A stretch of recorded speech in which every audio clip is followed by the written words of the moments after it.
Graça e paz, irmãos, boa noite a todos. Quero declarar sobre a sua vida as bênçãos do Senhor. Estamos aqui novamente para compartilharmos nosso curso de maturidade no Espírito. Hoje iniciando uma nova matéria, falando sobre o arrebatamento e a volta do Senhor Jesus, amém? Então queria convidar você aí na sua casa, onde você estiver assistindo essa aula, a estar de pé, colocando sua mão no seu coração, pedindo ao Senhor o Espírito de revelação, de sabedoria, que você possa compreender a vontade do Senhor, para que possamos viver aquilo que o Senhor tem para nossas vidas.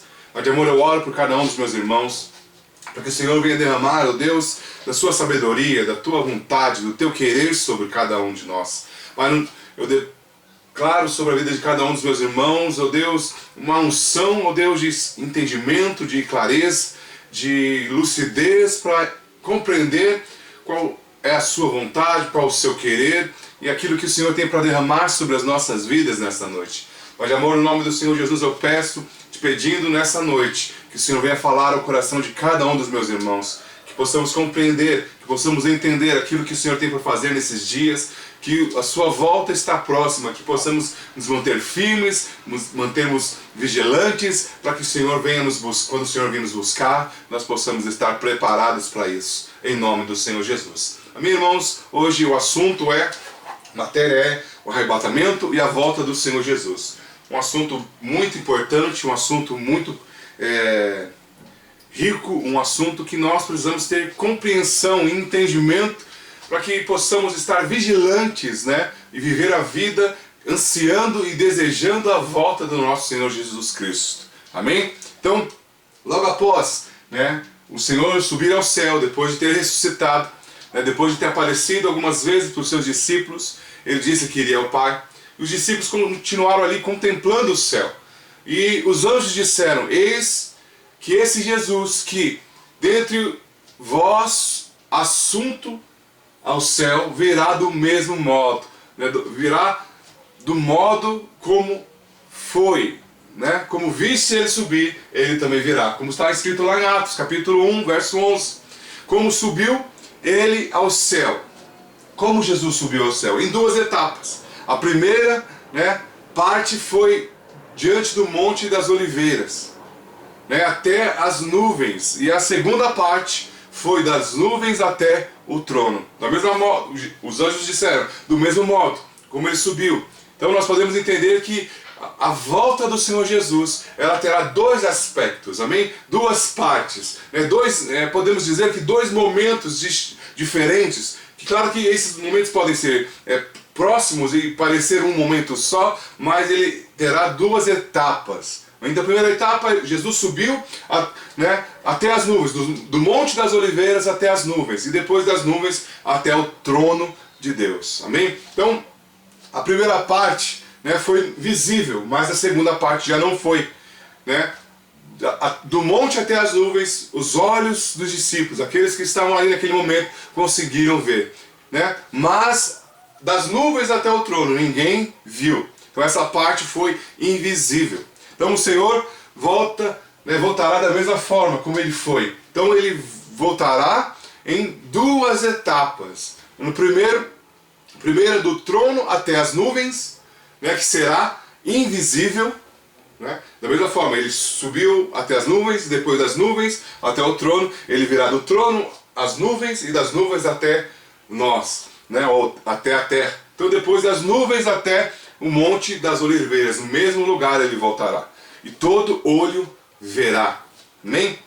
Então nós temos que entender que serão em duas etapas. Nós precisamos compreender, precisamos estar atentos. Então, na etapa invisível, ele com um ladrão.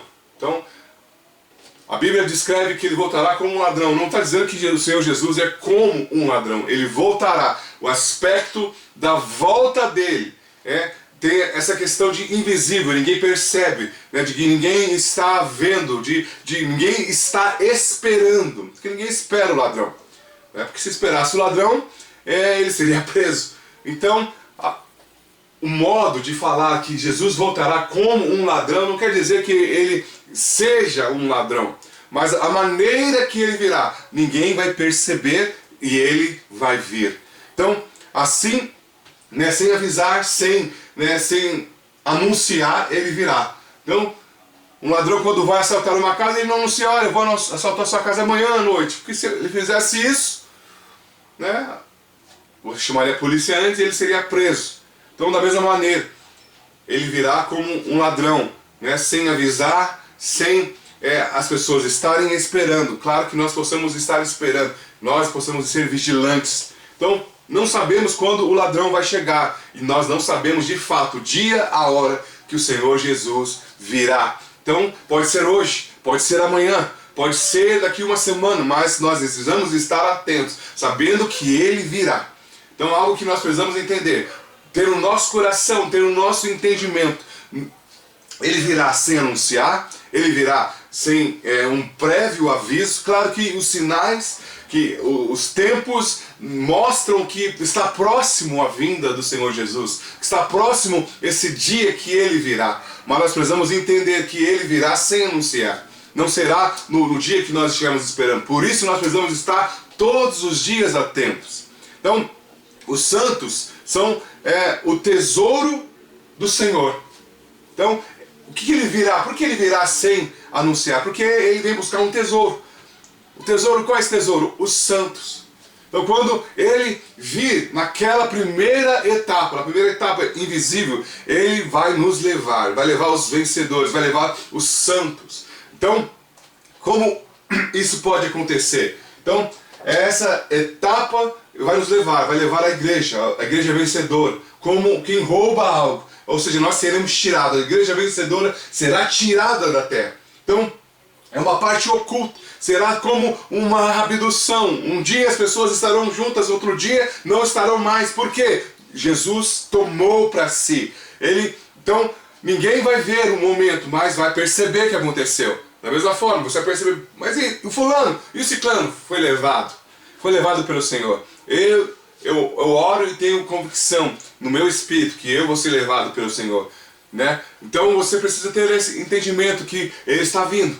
Ele está vindo. Imagina que pode ser hoje, como eu disse, pode ser amanhã, pode ser daqui 2 semanas, pode ser daqui 2 anos, daqui 20 anos. Mas há uma promessa, que Ele virá para nos buscar. E que Ele virá como um ladrão. Então essa primeira etapa da volta, esse primeiro aspecto da volta do Senhor Jesus, fala do segundo aspecto da ida. Então ele foi em 2 etapas. Primeiro do Monte das Oliveiras até as nuvens, e das nuvens até o trono. Então ele virá do trono até as nuvens e arrebatará a igreja vencedora. Amém? Então, no entanto, sabemos que quando ele voltará, não sabemos, né? A partir do momento, sabemos como ele aparecerá na segunda volta, na segunda etapa, né? 2 Tessalonicenses diz que antes daquele dia o anticristo vai surgir. Então, 3 anos e meio depois que o anticristo vier, né, os pés do Senhor estará sobre o Monte das Oliveiras. Então, pode ser que o anticristo já esteja aqui, né, já esteja agindo. Nós não o conhecemos. Na verdade, não há. É claro que podemos olhar para algumas pessoas e falar, não, esse aqui é o anticristo, ou aquele ali é o anticristo, ele virá de um lugar ou ele virá de outro. Claro que havia várias tendências, vários estudos que apontam para um certo tipo de pessoa, mas nós não sabemos exatamente quem será o anticristo. Mas a Bíblia diz 3 anos e meio, né, que o anticristo estiver, então os pés do Senhor estará sobre o Monte das Oliveiras. Então dessa vez ele vem como luz, como um relâmpago, né? O primeiro aspecto é que ele vem como ladrão, mas o segundo aspecto é que ele vem às claras, que ele vem se revelando, né, mostrando, e todo olho verá, né? É um relâmpago, que se você não vir a estrela da manhã, né, resta-lhe ver o sol nascer. Isso significa passar pela grande tribulação. Como assim estrela da manhã? Né? Será dada a estrela da manhã. A estrela da manhã fala para aqueles que levantam cedo, aqueles que buscaram, aqueles que entenderam. Um crente jamais sofrerá juízo, né, que virá sobre o mundo, mas ele sofrerá a perseguição do anticristo. Então aqueles que ficarem não sofrerá o juízo que Deus trará sobre o mundo, mais sofrerá a perseguição, né, que o anticristo vai exercer sobre os cristãos, sobre os crentes. Então qual é o segredo para sermos maduros, então? Para sermos aqueles que não ficam na grande tribulação, ser aqueles que vão ser arrebatados na primeira etapa, na primeira vinda do Senhor Jesus, né? Somos aquele trigo que foi semeado. Então, aonde? Neste mundo. Sabemos que o trigo está maduro quando a espiga, né? Quando a espiga se manifesta. Então, calcule as outras partes, né? Se curvaram. Isso significa que o trigo está morto para o mundo. Assim, a sua raiz facilmente é arrancada da terra. Então, quando o trigo ele se encurva, é dizer que ele está maduro. Ou seja, ele não está mais ligado a este mundo, porque a raiz já morreu.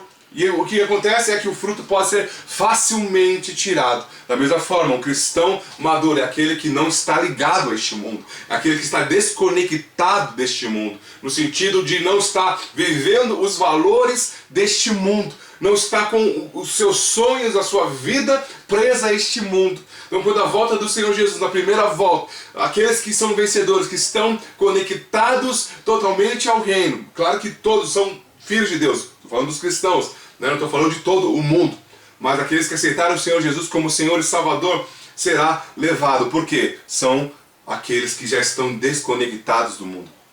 Então, esses dois aspectos da volta do Senhor são, portanto, duas partes do mesmo processo. O processo qual? Da colheita. Primeiro colhe-se o trigo que já está maduro. No final, passa-se a foice para colher aqueles que sobraram. Amém? Então esses dois aspectos da volta do Senhor Jesus apontam para uma colheita. A colheita de quê? Dos frutos, dos filhos de Deus, daqueles que serão tomados, serão levados. A primeira volta, que é como ladrão, será dos frutos maduros, dos vencedores. A igreja que vai ser arrebatada. E o segundo momento fala dos frutos que sofreram a perseguição do anticristo. Amém? Então, nós vemos ali o aspecto secreto. Cristo virá como ladrão. Apocalipse 3, no verso 16 e 15, fala que Cristo virá como ladrão. Quando o Senhor vier como ladrão, Ele virá para buscar coisas preciosas. O seu tesouro mais valioso. Aquilo que Ele valoriza. No Salmo 116, a Bíblia diz que o Senhor ama, e valoriza a morte dos seus santos.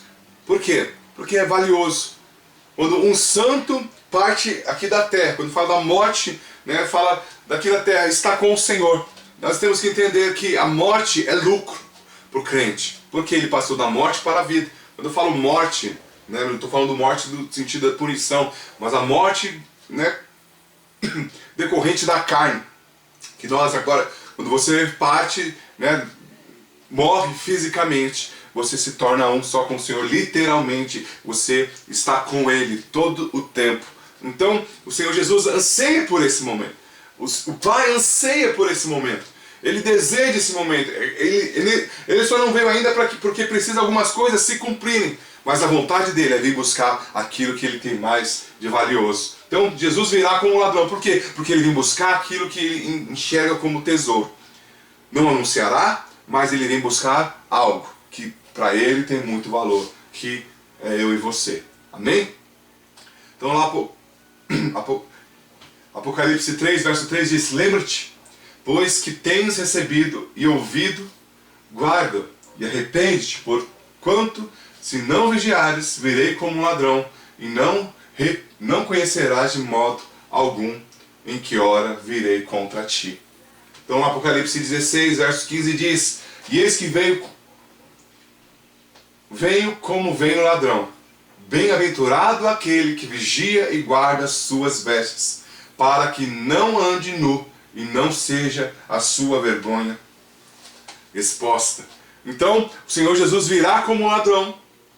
E é importante que nós estejamos vigilantes. Os maduros serão aqueles que estão vigilantes. O que é ser vigilante?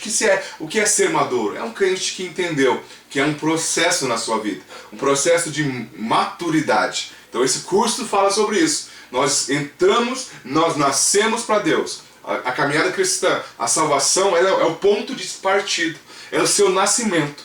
Então vamos dizer que é como um bebê, ele nasceu. Quer dizer que o propósito dele se cumpriu totalmente? Ele se tornou maduro? Não. É necessário etapas na vida dele. Então ele aprende a comer sozinho, ele aprende a andar, ele aprende a falar, e aí, conforme o tempo, ele vai sendo estimulado, ele aprende outras coisas, até se tornar alguém maduro. Assim, naturalmente falando. Da mesma forma, espiritualmente. A salvação é o ponto de partida, é o nascimento. É o novo nascimento. Então, Deus coloca a essência dele em nós. E nós precisamos crescer, nos tornar maduros. E como é que nos tornamos maduros? Entendendo o processo que Deus tem na nossa vida. Se tornando como Jesus é de fato. Então, nós precisamos entender que esse processo, né, precisamos estar vigilantes nesse processo. Se eu entendesse que é um tratamento, é uma cura. Minha alma foi totalmente distorcida por conta de... ficou doente por conta do pecado. Você percebe que o nosso eu, a nossa alma, ela precisa ser totalmente transformada e curada para que possamos ser igual a Jesus. O grande problema hoje está na nossa alma.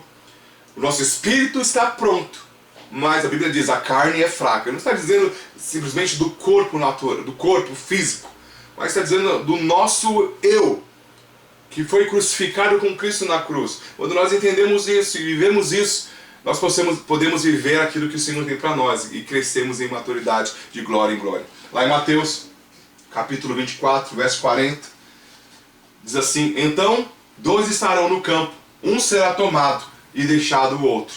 2 estarão trabalhando no moinho, um será tomado e deixado a outra. Portanto, vigiai, porque não sabeis em que dia vem o vosso Senhor.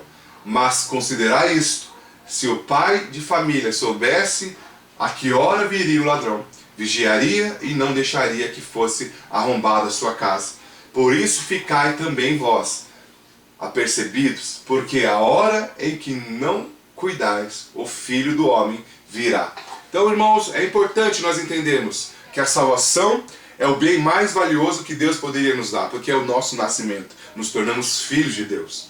Nos tornamos filhos de Deus. Mas aquele crente que ou tem o entendimento que a única coisa que ele precisa é a salvação, ele pode realmente contar e ter alegria nisso, que ele vai ser salvo, que ele estará com Cristo em algum momento, totalmente, já está, né, na verdade, de fato, mas quando digo de ser filho e fazer parte da família de Deus, mas no sentido, se a volta do Senhor Jesus for hoje, esse irmão pode ficar, se ele não entender que é um processo, se ele não estar vigilante, se ele não está envolvido no processo de transformação do que? A sua alma, uma transformação naquilo que ele de fato já é, de compreender e estar envolvido no reino, de estar fazendo a obra do reino. Então, a salvação ela é de graça, pela fé. Crê em Jesus e será salvo.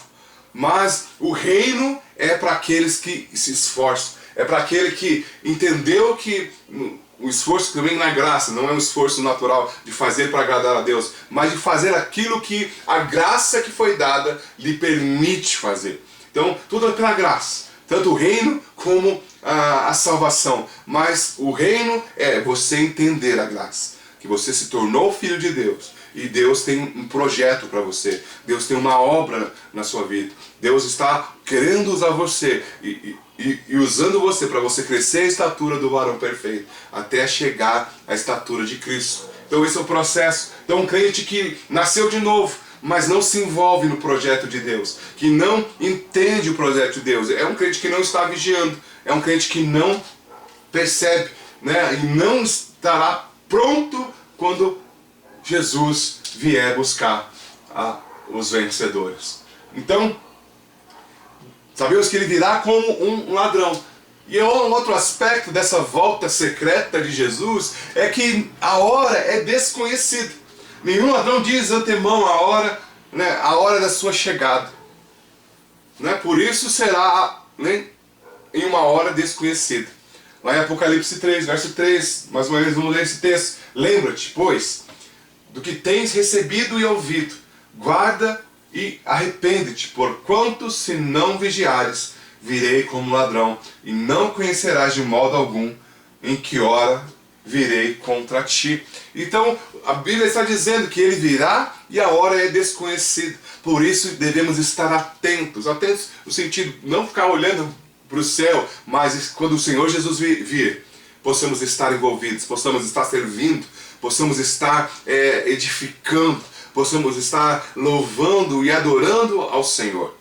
Não seria tão bom, né, se o Senhor Jesus voltasse na hora do culto, porque ele pegaria muito mais irmãos, né, louvando, adorando, compartilhando a palavra, mas não sabemos a hora.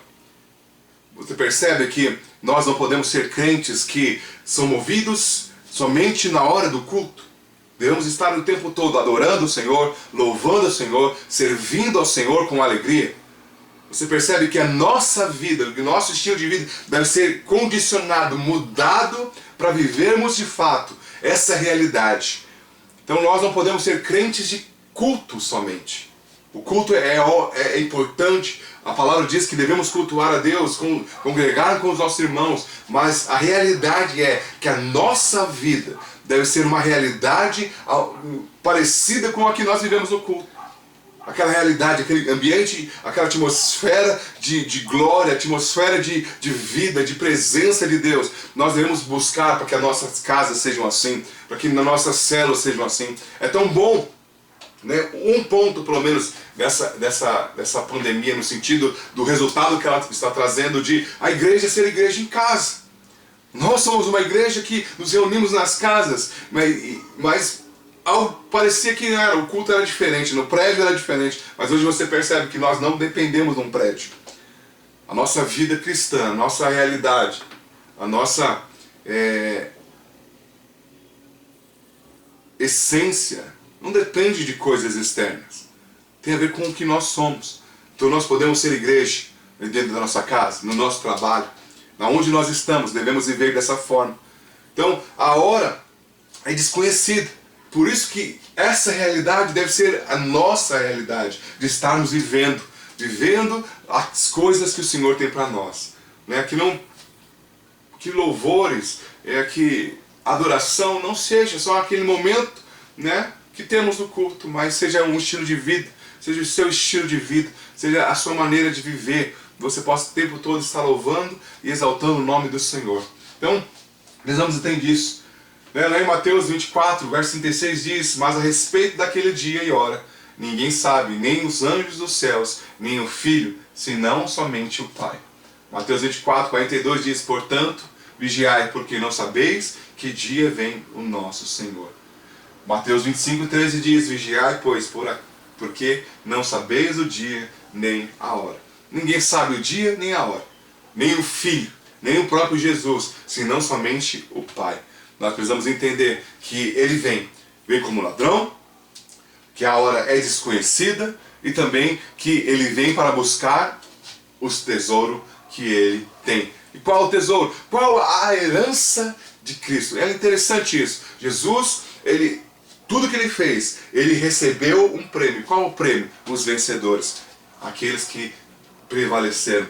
Apocalipse 12, 5 diz que o filho varão foi arrebatado até o trono de Deus. Né? Nós veremos um pouco mais adiante, né, que esse filho varão são os crentes vencedores. Lá em Apocalipse 12, 5 diz isso: nasceu-lhe, pois, um filho varão, que há de reger todas as nações com cetro de ferro, e o seu filho foi arrebatado para Deus até o seu trono. Então está dizendo que os vencedores são aqueles, o filho varão, o filho do varão. Amém?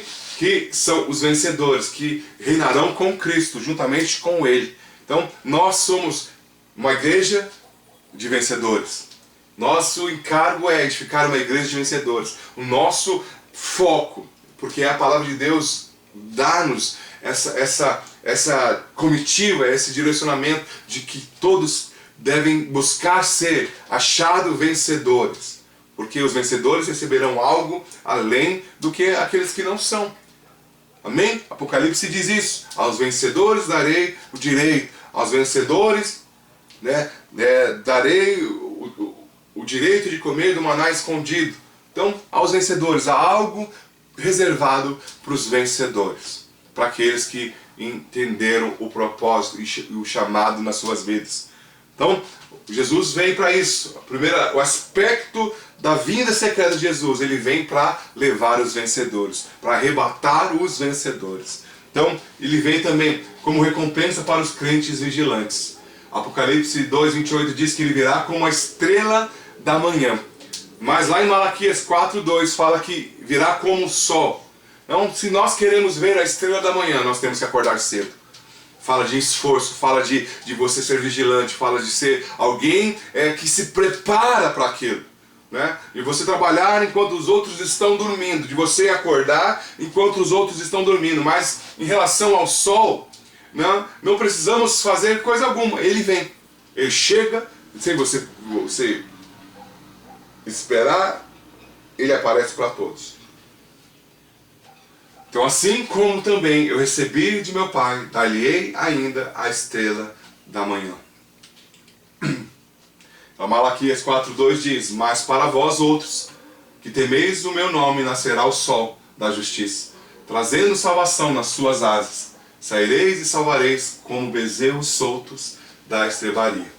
Lá em Lucas 21:34 diz: acautelai-vos por vós mesmos, para que nunca vos suceda que o vosso coração fique sobrecarregado com mais consequências da orgia, da embriaguez e das preocupações deste mundo, e para que aquele dia não venha sobre vós repentinamente, como um laço, pois há de sobrevir a todos os que vivem sobre a face de toda a terra. Então Lucas, capítulo 21, no verso 34, está dizendo de duas coisas, para se manter vigilante, para que não caia e não viva como o mundo vive.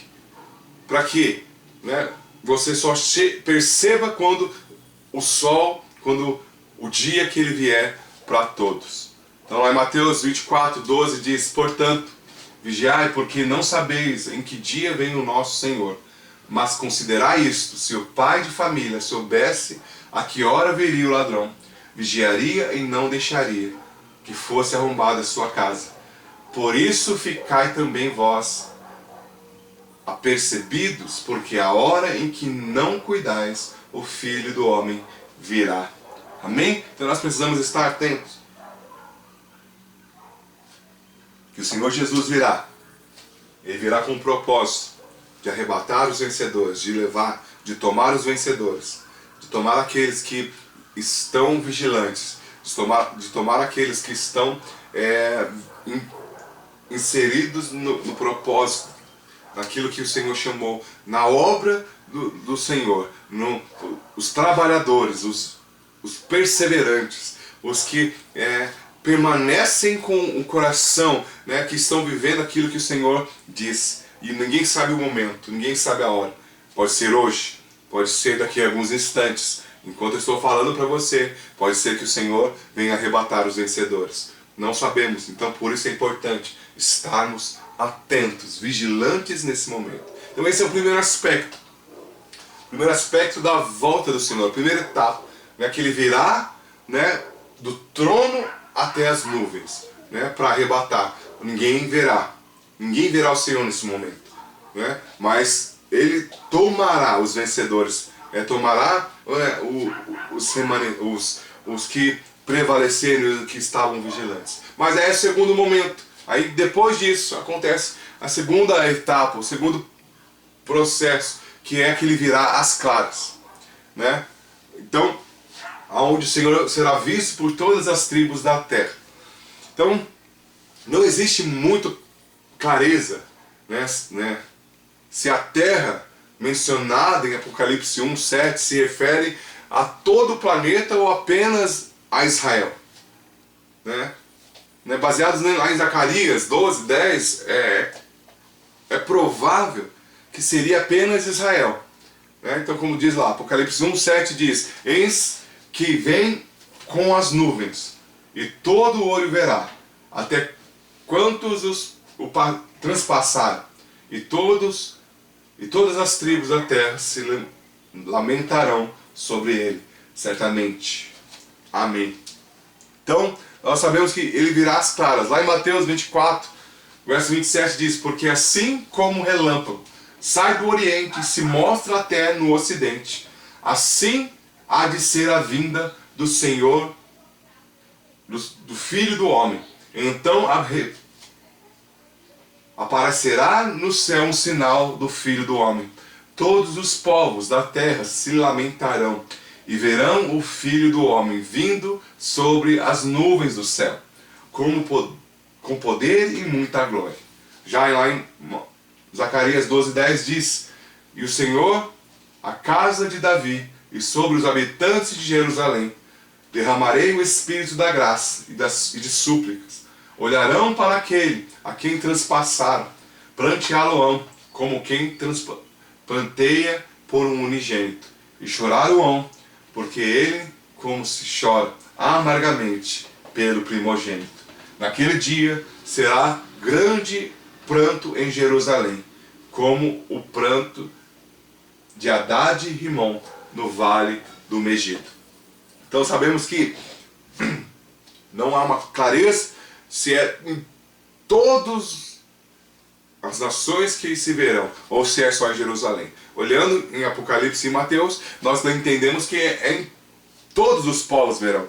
Mas já olhando em Zacarias, dá a entender que é só em Israel. Amém?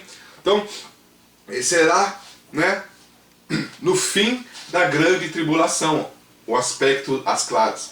Enquanto a vinda secreta do Senhor, que chamamos de arrebatamento, acontecerá antes da grande tribulação. Ou seja, antes da grande tribulação, os vencedores serão arrebatados. Mas já o aspecto às claras será no fim da grande tribulação. A vinda às claras, nas nuvens, será depois da grande tribulação. Então lá no aspecto, no secreto, na primeira vinda, ninguém sabe quando será o tempo, mas com relação ao segundo aspecto, os sinais são perfeitamente claros na palavra de Deus.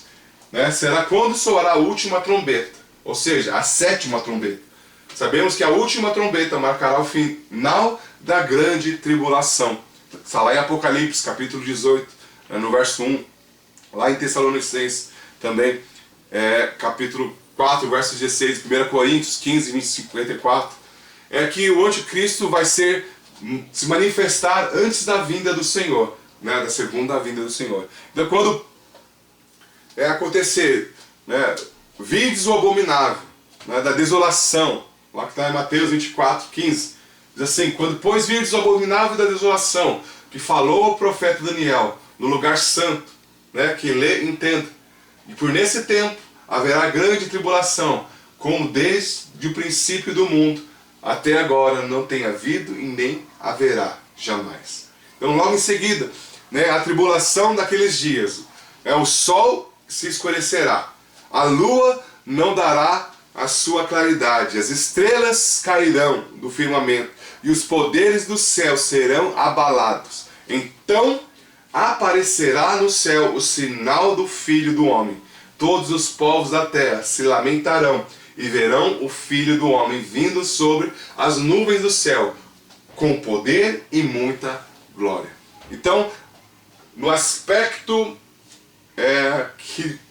que não é revelado, que é secreto, do arrebatamento, as pessoas não sabem a hora, não sabem o momento. Mas a diferença no segundo aspecto, que será às claras, todos os olhos vão ver, é evidente, terá um tempo certo. A partir do momento que acontecer essas coisas, será a volta de Jesus, aonde todo olho verá.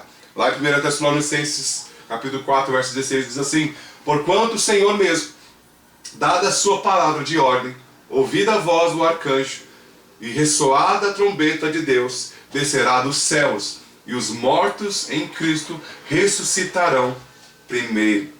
Lá em 1 Coríntios 15, 52, no momento, num abrir e fechar de olhos, ao ressoar da última trombeta, a trombeta soará, os mortos ressuscitarão, incorruptíveis, e nós seremos transformados.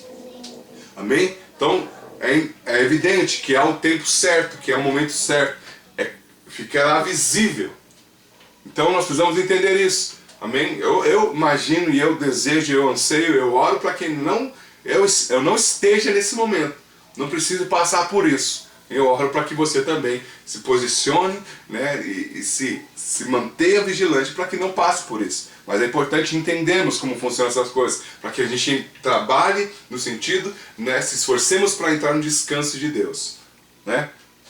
E ele virá nas nuvens. Mateus 24:30 diz isso. De acordo lá com Atos 1:11, o Senhor virá da mesma maneira no qual ele subiu.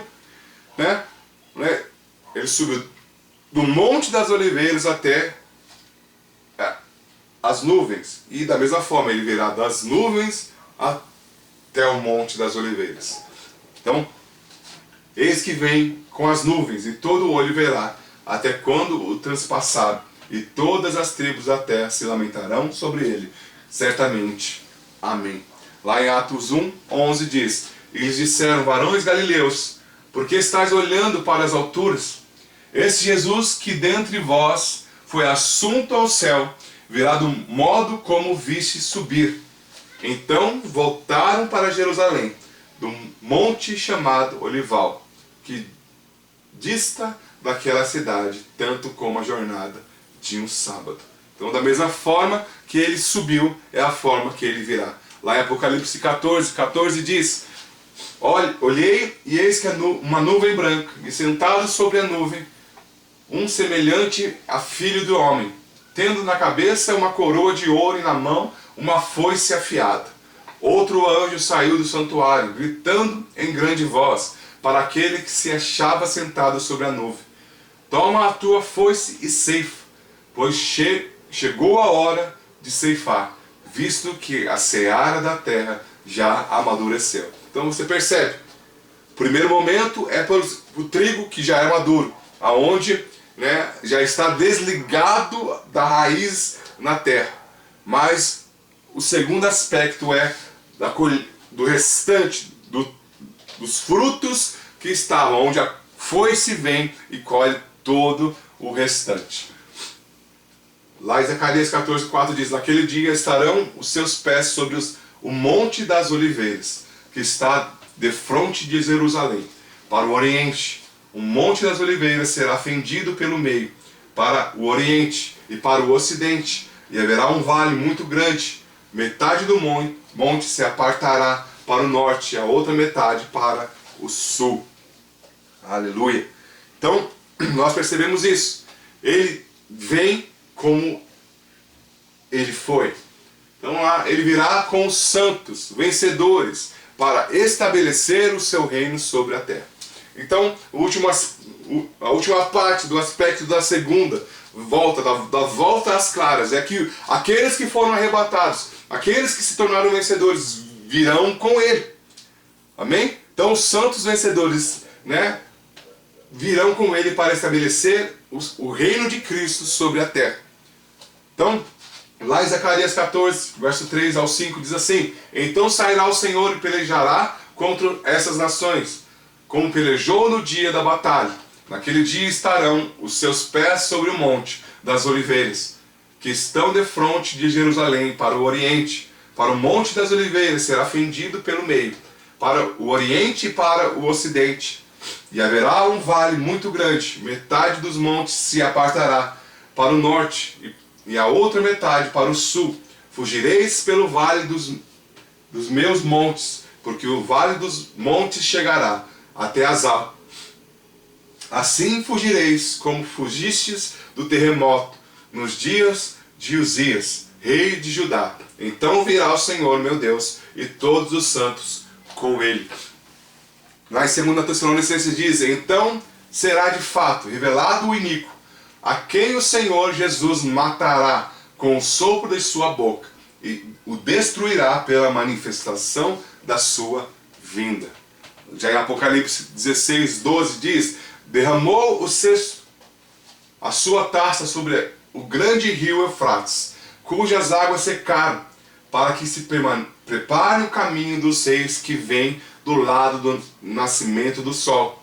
Então vi sair da boca do dragão, da boca da besta e da boca do falso profeta 3 espíritos imundos, semelhantes a rãs, porque eles são espíritos de demônios, operadores de sinais, e se dirigem aos reis do mundo inteiro, como o fim de ajuntá-los para a peleja do grande dia do Deus Todo-Poderoso.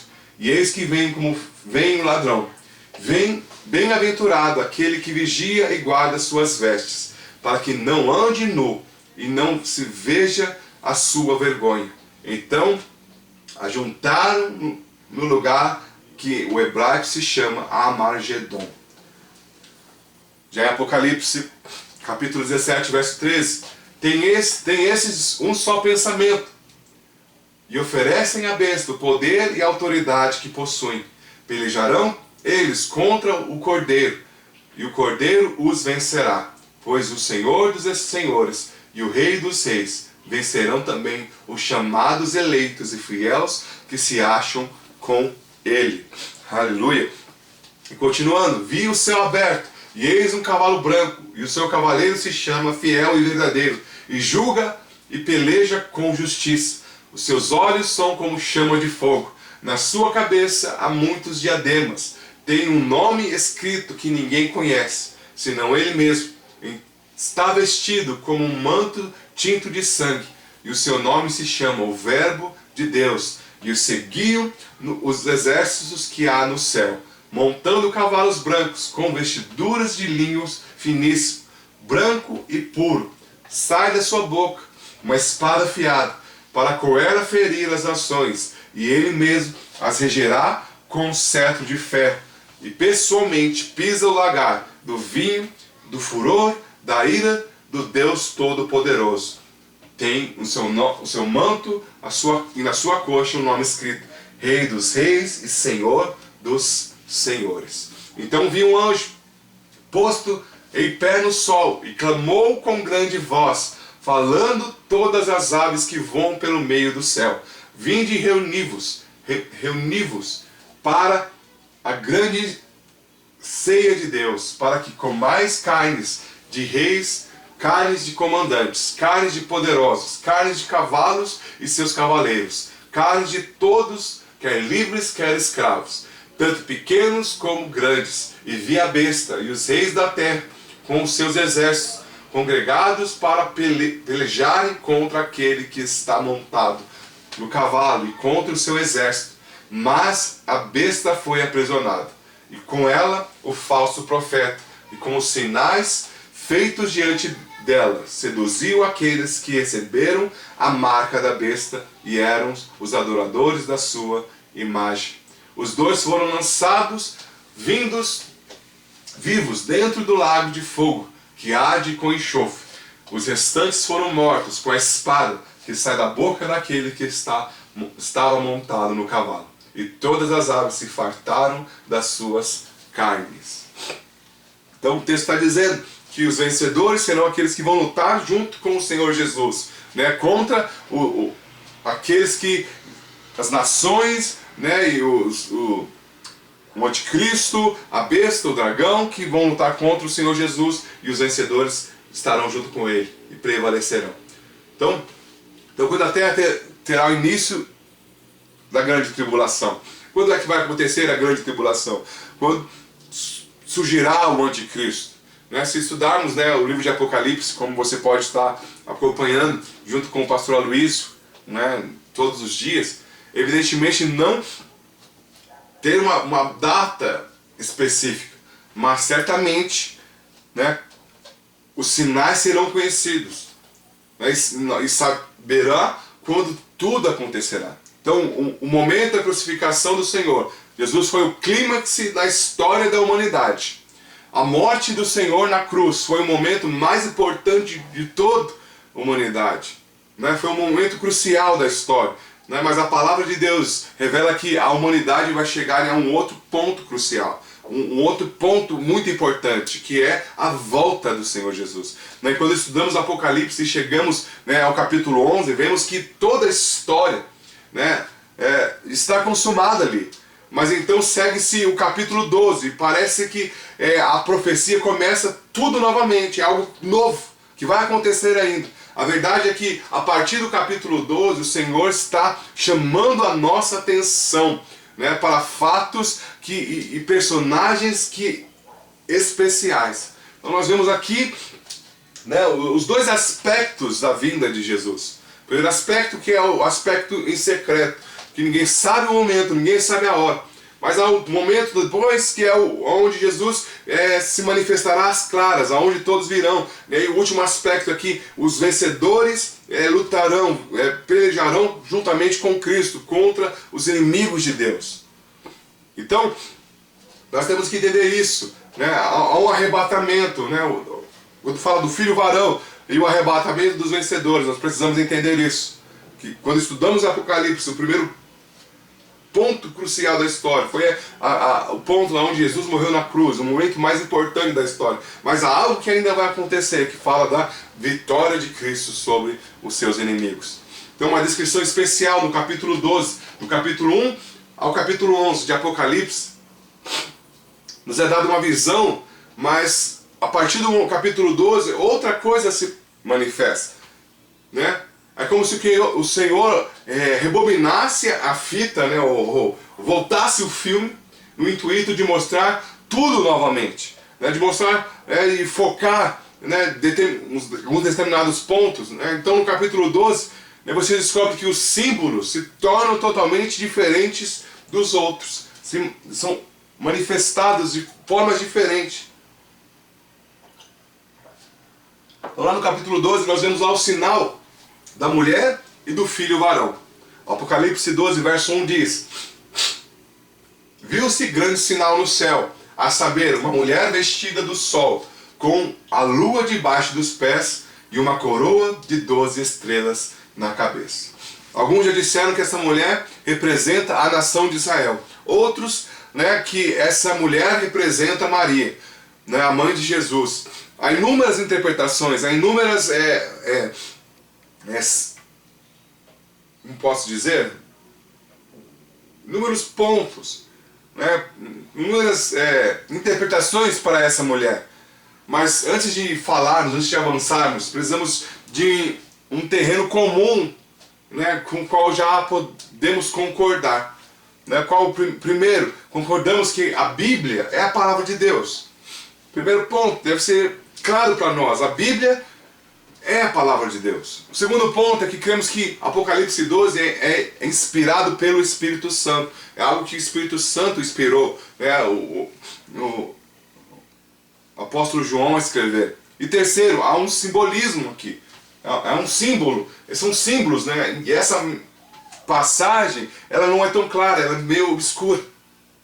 Então, para que isso aconteça, nós precisamos de uma outra passagem mais clara para interpretar essa revelação. Precisamos da palavra de Deus para interpretar a palavra de Deus. Precisamos da Bíblia para compreender a Bíblia. Então, esse é um princípio fundamental, né, da hermenêutica. Porque a Bíblia, ela interpreta a Bíblia. Ou seja, a Bíblia explica a própria Bíblia. Então, a revelação é essa. Algo que nós precisamos entender, coisas que não ficam tão claras para nós. Nós precisamos procurar através da própria Bíblia para entender aquilo que está sendo falado. Então quem é este varão? A Bíblia mesmo diz quem ele é. No versículo 5 do capítulo 12 de Apocalipse, está escrito, né, que nasceu-lhe, pois, um filho varão que há de reger as nações com cetro de ferro. E o seu filho foi arrebatado para Deus até o seu trono. Então a Bíblia está, né, dá a definição desse filho varão. Não precisamos fazer especulações. Qual é a definição?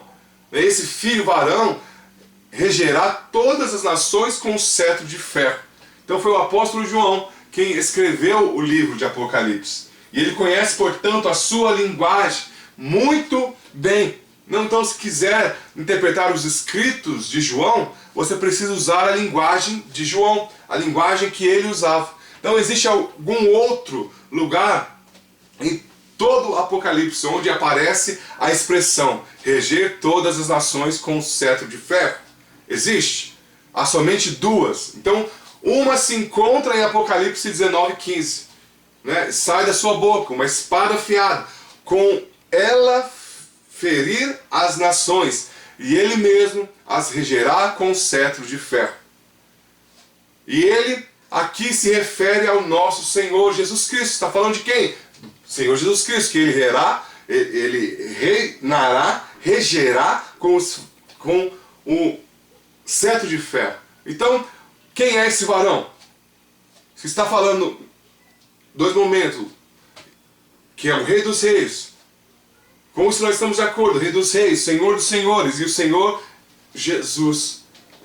Então é muito claro, não há dúvida. O varão é o Senhor Jesus. Então aquele que se manifestou, aquele que está falando, o varão, que nós estamos falando aqui, o filho varão é o Senhor Jesus. Está falando sobre ele, que reinará com um cetro de ferro. Amém? O outro texto lá de Apocalipse 2, 26 e 27 diz: ao vencedor que guardar até o fim as minhas obras, eu lhe darei autoridade sobre as nações, e com cetro de ferro as regerá e as reduzirá a pedaços como se fossem objetos de barro. Esse texto se refere aos santos, os vencedores. Na linguagem de João, em Apocalipse, concluímos que o Senhor Jesus, ou os santos, regerão com cetro de ferro. Então precisamos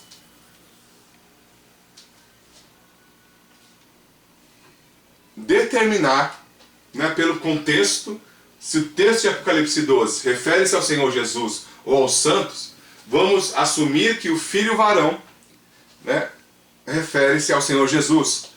E se esse for o caso, então aquela mulher deve ser Maria, uma vez, né, que foi ela que deu a luz ao Senhor.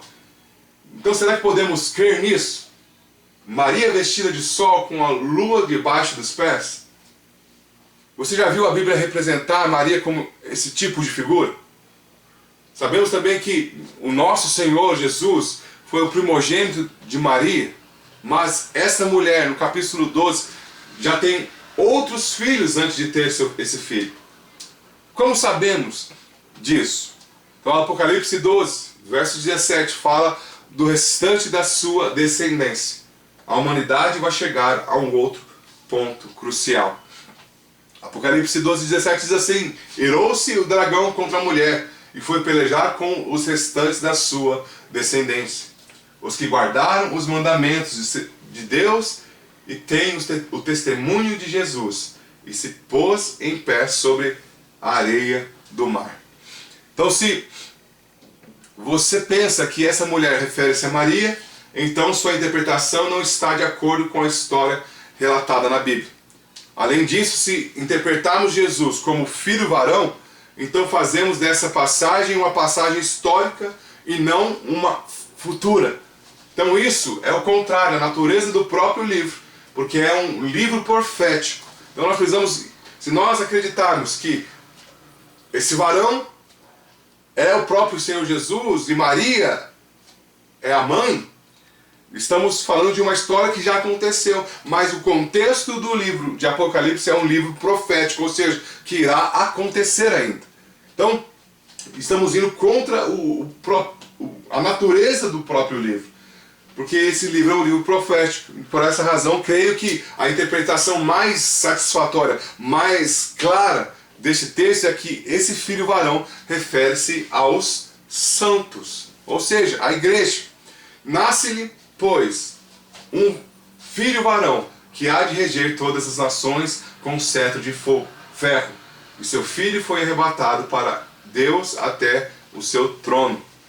Então, isso refere-se ao arrebatamento dos santos. Se você quer uma passagem clara sobre o arrebatamento, não procure no capítulo 4 de Apocalipse. A Bíblia diz que no capítulo 4:1, João sobe para aqui. Muitas pessoas afirmam que toda a igreja sobe com João. Então que isso é, então, o arrebatamento de todos os santos antes da grande tribulação. Mas, então essa interpretação é muito frágil. O texto fala sobre o arrebatamento dos santos está em Apocalipse 12:5. Ali é dito que esse filho foi arrebatado para Deus, até o seu trono. Também podemos ver que depois do arrebatamento dos santos, algo acontece nas regiões celestiais. Há uma peleja no céu. Miguel e seus anjos pelejaram contra o dragão. Também pelejaram o dragão e seus anjos. Todavia, não prevaleceram, nem mais se achou no céu o lugar deles. Por isso festejai, ó céus, e vós, os que neles habitais. Ai da terra e do mar, pois o diabo desceu até vós, cheio de grande cólera, sabendo que pouco tempo lhe resta. Então, o texto que mostra mais clareza do arrebatamento é Apocalipse 12:5. Este é o ponto crucial da história da humanidade. Então devemos prestar atenção. Depois do arrebatamento do filho varão, há uma batalha no céu. Há uma luta no céu. O resultado dessa batalha é que Satanás e seus anjos caídos são lançados para a terra. Então, se esse filho varão refere-se ao Senhor Jesus, então o ser arrebatado ao céu significa a sua ascensão. Significa que após a ascensão, Satanás foi lançado sobre a terra. Isso significa, em outras palavras, que Satanás não está mais nas regiões celestiais.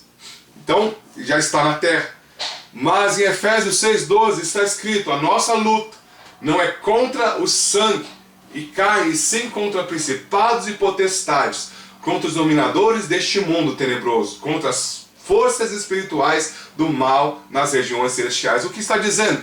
Se o varão é Jesus, e ele já foi levado e está no trono, e a partir do momento que ele foi ao trono e está no trono, os anjos lutaram e Satanás foi lançado à terra. Então Satanás já está à terra, mas a Bíblia está dizendo aqui em Efésios 6 que o lugar que ele está hoje é nas regiões celestiais. Então, o que aponta que o varão está falando dos vencedores que serão arrebatados, algo que vai acontecer ainda. Então, pelo texto de Efésios 6:12, sabemos que Satanás e seus anjos ainda habitam as regiões celestiais. Eles ainda não foram lançados, para essa terra. Então, dessa forma, podemos então concluir que aquele filho varão refere-se aos santos. Isso significa que o arrebatamento do filho varão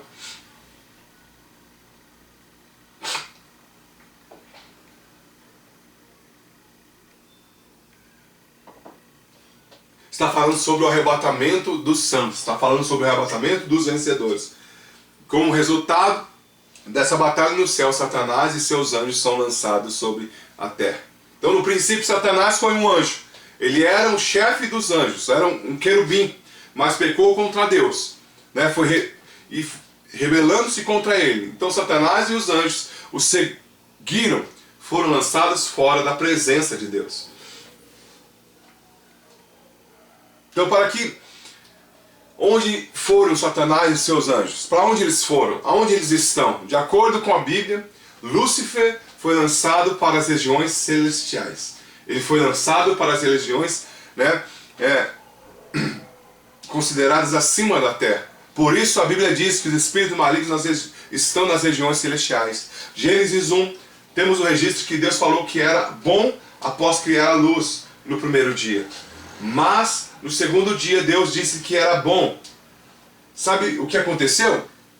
Por causa daquela grande rebelião no céu, os espíritos malignos que estão nas regiões celestiais, na atmosfera do nosso planeta. Então, depois do arrebatamento dos santos, há uma guerra. Miguel e seus anjos obtêm a vitória, lutam com eles e vencem. O resultado é que Satanás e seus anjos são lançados sobre a terra. E como consequência, seu território será reduzido. Já não habita mais nas regiões celestiais. Agora ele estará na terra e no mar.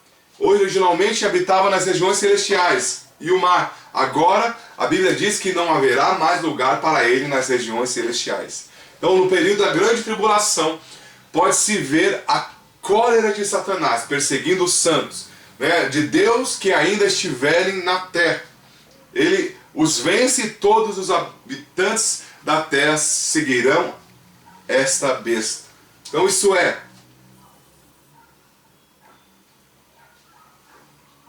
Então no capítulo 12 aparece o dragão, e no capítulo 13 surge o anticristo. A besta se levanta do mar, e o falso profeta, que é a besta que vem da terra, né? Você tem então uma trindade satânica, demoníaca, que se unirá com todo o poder das trevas para tentar e destruir a terra. Então essa trindade maligna inclui todo o poder político, poder econômico e poder religioso. Esse será o governo mundial. Essa trindade tem um único propósito: ser contra Deus, contra o Espírito Santo e contra Cristo. Essa é a grande tribulação. Essa é o sistema, né, da grande tribulação. Então, mas nós, né, que estamos esperando não estamos esperando a grande tribulação, porque eu quero ser arrebatado. Eu espero que você não espere por ela. Não se prepare para viver a grande tribulação. Você vê a diferença? Um crente, ele tem se preparar para duas coisas: para ser arrebatado ou se preparar para a grande tribulação. Mas é uma tremenda loucura alguém se preparar para a grande tribulação. Então nós não estamos esperando a grande tribulação. Esperamos ser arrebatados. Eu espero ser arrebatado.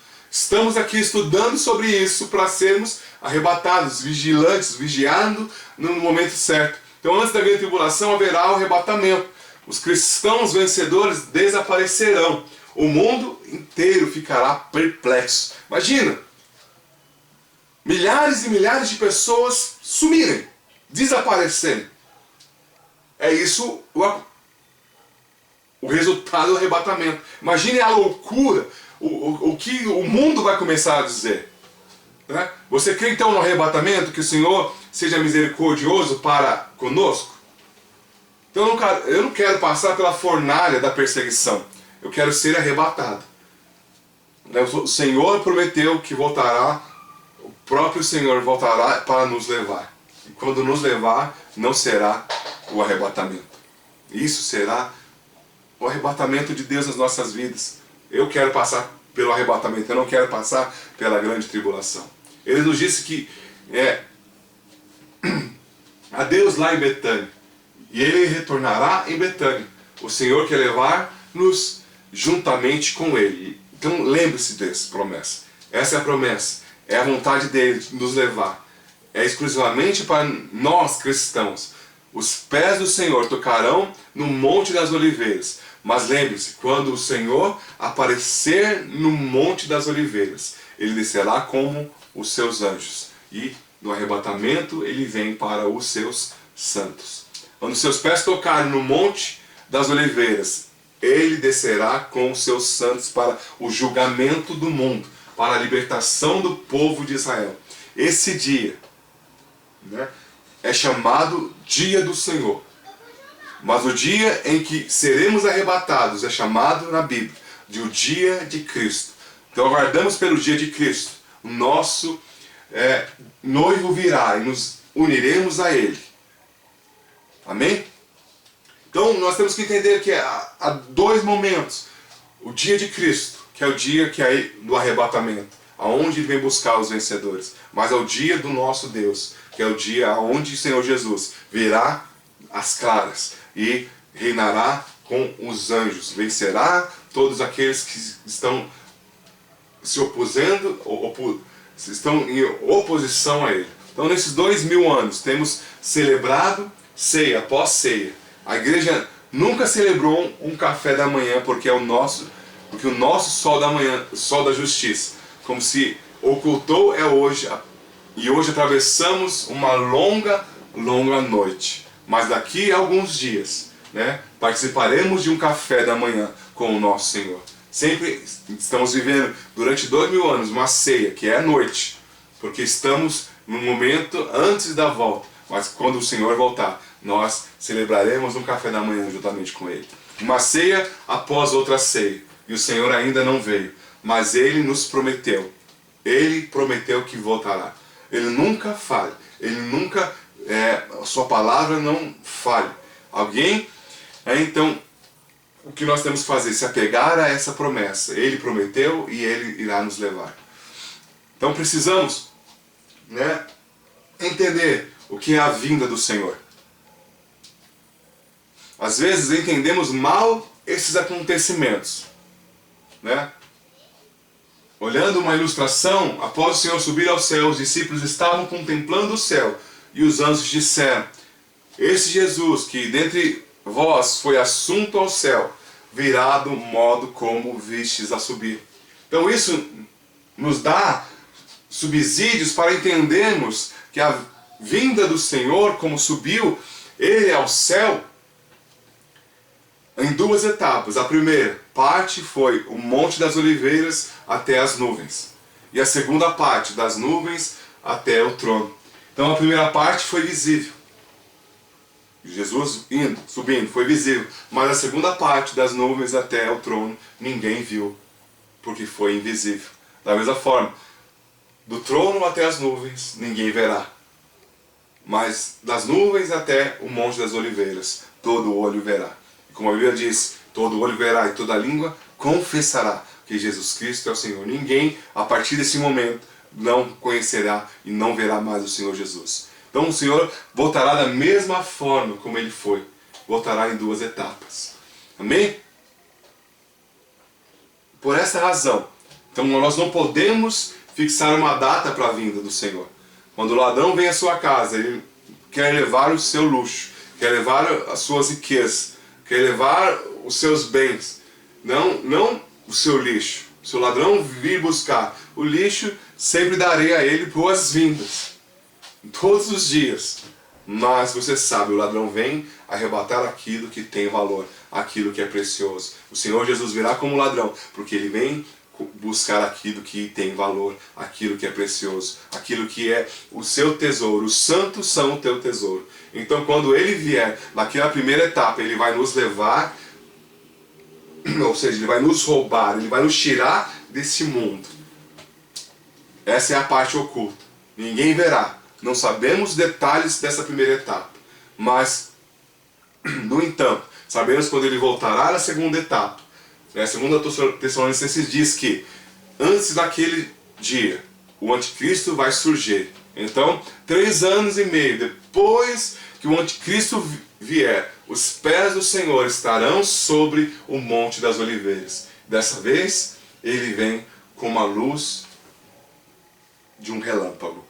Então não sabemos o que vai acontecer, mas uma coisa sabemos: naquele dia todos os canais de televisão estarão exibindo esse evento espetacular. Foi algo extraordinário, pois a sua vinda será como um relâmpago, né, que reluz do ocidente até o oriente. Então nessa segunda parte, né, da sua vinda, Ele vem como o sol, o Filho da Justiça. Se você é preguiçoso ou diligente para se levantar pela manhã, se levanta cedo ou não, isso não importa, porque de qualquer forma você verá o sol. Então o sol vem. Então se você acorda cedo ou se acorda tarde, se você é diligente ou não é diligente, você vai ver. Então se você é filho, aí depende de qual a vida que você está vivendo. O sol surgirá para os crentes e descrentes. Isso não depende de você. Isso é o dia do Senhor. Mas do trono até as nuvens, Ele vem como a estrela da manhã. Que são, né? Quem são os que veem a estrela da manhã? Quais aqueles que veem a estrela da manhã? É a estrela mais brilhante. A estrela que aparece, né, no céu um pouco antes de nascer o sol. E se quiser ver a estrela da manhã, você precisa vigiar. Não estar dormindo nesse momento, porque vem antes do sol. Você percebe? Jesus vem antes, em um certo momento, e aponta para a estrela da manhã, que ela vem antes, e só aqueles que são diligentes, que vigiam, que estão preparados, conseguem enxergar. Essa é a vinda do Senhor Jesus para buscar os vencedores. E aí vem como o sol, que o crente ou não crente, não importa, todos verão. Se não formos cuidadosos, né, você pode perder o momento em que surge a estrela da manhã. Por essa razão o Senhor Jesus diz: vigiai e orai, enquanto você vigia e ora. Porque quem quer ver a estrela da manhã, então ele virá como a estrela da manhã. É necessário que você esteja preparado. Não queremos perder esse momento. Eu não quero perder esse momento. Eu estou aqui falando para você, não perca esse momento. Se você não vir a estrela da manhã, resta-lhe então ver o sol nascer. Isso significa passar pela grande tribulação. Um crente jamais sofrerá o juízo que virá sobre o mundo, mas sofrerá a perseguição do anticristo na segunda etapa, na segunda vinda do Senhor, que descerá das nuvens até o monte das oliveiras com os seus santos. Amém? Que o Senhor te abençoe, que o Senhor derrame graça e poder sobre a sua vida, que você possa ser vigilante, que você possa guardar os mandamentos do Senhor, aqueles mandamentos que estão no teu coração. Seja vigilante, seja atento. Perceba que nós temos uma oportunidade. Você está vivendo um tempo de oportunidade de ser vigilante. É claro que as crises, no tempo de crise, nós somos mais vigilantes. Muitas vezes no tempo das coisas mais tranquilas, nós não somos tão vigilantes. Mas aproveita esse tempo. Aproveite esse tempo para você buscar o Senhor, para você se encher, para ser transformado de glória em glória. Que o Senhor te abençoe e derrame graça e poder sobre a sua vida. Em nome do Senhor Jesus. Amém?